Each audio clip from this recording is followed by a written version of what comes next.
Okay. Hey, buddy, what's up? Ain't nothing, man. Hey, hey, hey, whoa!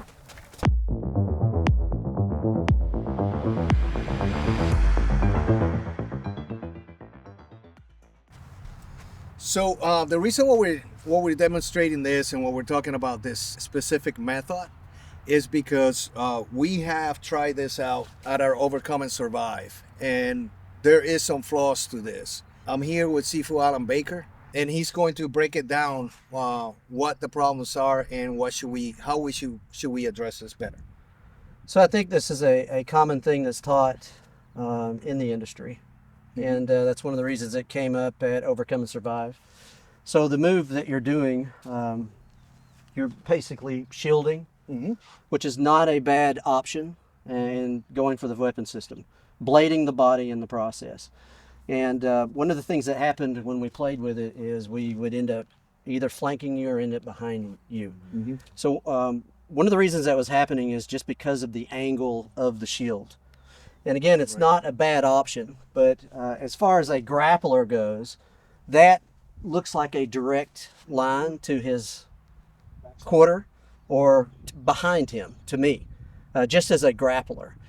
So if this were wider and for some reason, then I have to go behind him. So that's one of the reasons why it was easy to relocate. Now, generally, for me, if I'm in an exchange and there's some sort of social elevation, we've talked about this in videos previously, my hands are online because statistically, being able to handle anything like this type of situation with your hands down are less. And we use the address position, and it doesn't have to be this static. It could be any type of interaction. They're just up. And so that's one of the first things as soon as I realize there's a problem, the hands are online, and I start working my positional tactics with coach. And so when he hit the technique, this is the same thing we looked at. To me, this is a handle almost immediately. And, I'm going to move it and start to try to move to the back or move to the side like that. Now, I generally will look at this in two ways. One is the position of the foot, and the other one is the arm. I usually go for the arm if it is in this position first. So when I saw it, all I did when it comes online was use it to start to try to turn the body so that I can start to relocate.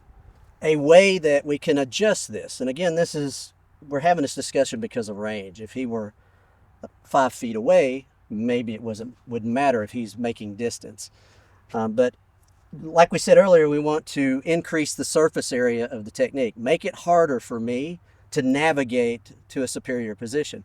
So maybe not so much of this idea, I could do the shield, but I could flare it as I'm going to the weapon system, like that. And that way, so if he were to build it with more of a flare, it's already harder for me to get behind that. And I have to travel around farther. It's going to slow me down and put me behind time. The second thing I would say was, I know we want to blade a little bit to try to move the weapon system, but when you place your foot, just hit the technique once. Keep that a little bit wider, and it's for the same reason.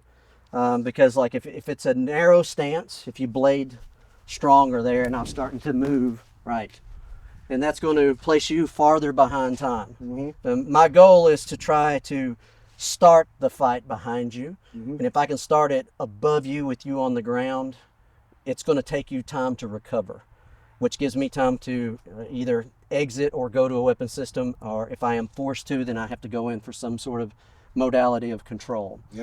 So I would say that, this is the discussion we had, the first adjustment I would make would be just change the shield to flare a little more, and then I would change the stance to a little bit more of a wider, more of a square stance, and soften the knees a little bit, right? That small change is going to make it more difficult for me to try to travel around you.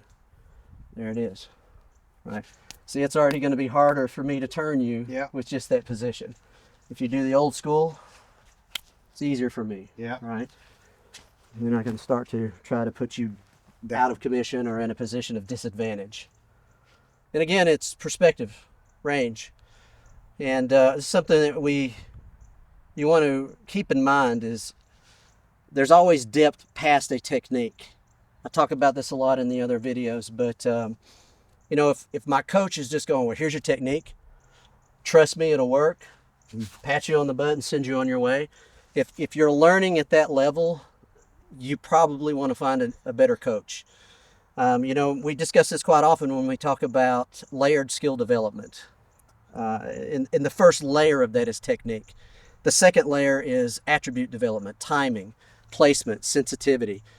A good coach will have those answers for him. You know, if he teaches you a technique, you should be able to go to your coach and say, hey, what's an attribute development drill for this technique? And a good coach will have an answer. The third level of it is body state training. What physical state are you in when you do all of the above? An example of this is control of tension levels in the body. And you can look at great athletes. Sometimes we call it gifts because they're able to be under a tremendous amount of stress and still be relaxed. Well, it doesn't just have to be a gift. You can learn that. There are intelligent methods to learn tension control in the body, and that is related to body state. And if you're able to do that, it's going to make all of the above better. Your attributes will be better because it's built on top of it. And that technique at the top will be better because it's built on all of that. The fourth level is mind state. What perspective are you in? Where are you mentally when you're having to do all this? All these things affect what is commonly only taught as technique. And that's, if you should have a coach that can answer those questions. I should be able to go to Coach Ed and go, hey, thanks for the technique. We've worked on attribute development, my timing. We talked about a little bit of body state. Let's talk a little bit about mind state. And can you give me a drill to help me develop better mind state? And a good teacher will have those things. And if they don't, then maybe we need to start looking for a better coach. Why do you seek Sifu's guidance on something like this? Because he's an expert. I mean, he's been on this for over 40 years. You know, practicing all these disciplines, and he goes all the way, you know, all around the United States, training, you know, special teams and people and groups and personal protection. So why would I not seek training from the best? And that's why, and he's a hell of a guy, by the way. So why not? And well, the funny thing is, like, we've literally done this technique in the academy with Coach Dennis and Chris and the guys, I'd say thousands of times. So when you pulled it out of the bucket at Overcome and Survive, So you had to jump on me. I literally have seen that thrown at me because it's a common standard in the industry. Mm-hmm. So you know, you see those things. For me, I take them back to the academy and I go, hey guys, look at this. I'm going to try it, and you get me. Do what you do, and then I might back up a few feet, do it again, do it again, do it again. And it's like I said, I know with distance this technique is not a bad technique because obviously space, you know, is a combat tactic. Mm-hmm. And I have to transverse space, which puts me behind time. But you don't always see that taught that way. A lot of time it is a close quarter position. Yes. And we can make a few little tweaks to, you know, if I had to do this to a trained martial artist or somebody that does hand fighting, pummeling, giraffe wrestling, or clinch work, the guys that are in that world, when they see that, that looks totally different to them. But we don't get to have those conversations a lot in, you know, the firearm industry. And that's one of the things we're trying to fix, is to mesh these things and bring them together and, you know, produce training that it's good on both the combatives, defensive tactics side, and the firearms and projectile side. Man, that sounds so good. You the shit. Do this. What you doing later? Oh, hey, bro. I'm sorry. Whoa, hey. Just relax with me. Just relax. We don't need that. So See the you difference? took the, yeah, okay. So if I do this, even this is I might make it, but even that space, one more time. Oh, hey, bro, I'm sorry. I didn't, whoa, hey. That's the address position. Second, he has a problem. Oh, I don't want any trouble. I'm so sorry. We can work it. Right. I'm already in range. I'll just back up a little bit. It's already a bad day for me, man. I could try to get behind you, but So if you don't know he's got a gun, Whoa. he's not Right. showing you. At what point do you decide to assume he's got a gun? at the very beginning. For me, yeah, it doesn't matter if That he's got angle. one or not. You approach it the same way. Yeah. Yeah, exactly. You know, I did something, I bumped your car with a shopping cart, and you're coming to have a talk with me about it. For me, hey bro, I'm so sorry. I'll get my insurance card out and we can work it out. We don't want a bad day. But I'm Hey, already, fuck you! You hit my car. I'm already at the range of touch. I prefer to be here no matter what. If he's swinging, if I just go Even here, if I'm going for my knife. I agree. I'd rather be close because I can do something about it at that point. Yeah. Which is why critical distance. As the good guy, if my plan is to do what coach is doing, if I have this range, I know with this range and that angle, that's why he's changing, I have a better chance of pulling it off. But if I'm here, oh, hey, I don't want no trouble. Yeah. Right. I'll negotiate myself into a close quarter option because for me, my percentages of success go up. But now that you know that, even just making 2 or 3 feet, it negates what I did to the technique earlier. This is one of the reasons you got to play with it.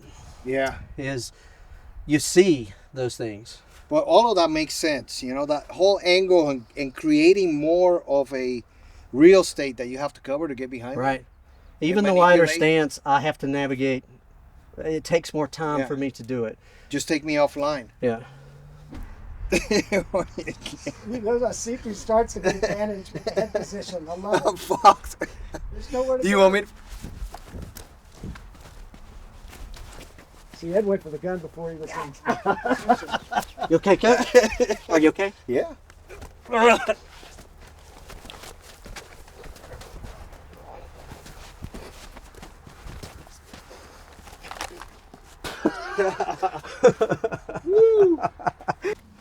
For me, this is going to be either negotiation or I'm going to try to. I got to move. De-escalate. Yeah, if I go to the weapon system, we're just going to shoot each other. So I'm going to try to get behind something. Yeah. I know from right about here, with my broken body, I still have a chance at this range. Younger, faster, stronger may do it from back there. And I would need at that kind of distance, though. You know, do I really need to protect myself at No, that point? That's right. Right? Yeah. He's got gaiters on. They'll protect him. Hey, I don't want any trouble, brother. Don't want any trouble. Well. Fucking A, dude. That was awesome. You know, if I bump into you at 7-Eleven, please do not beat my ass. Así se hace esto.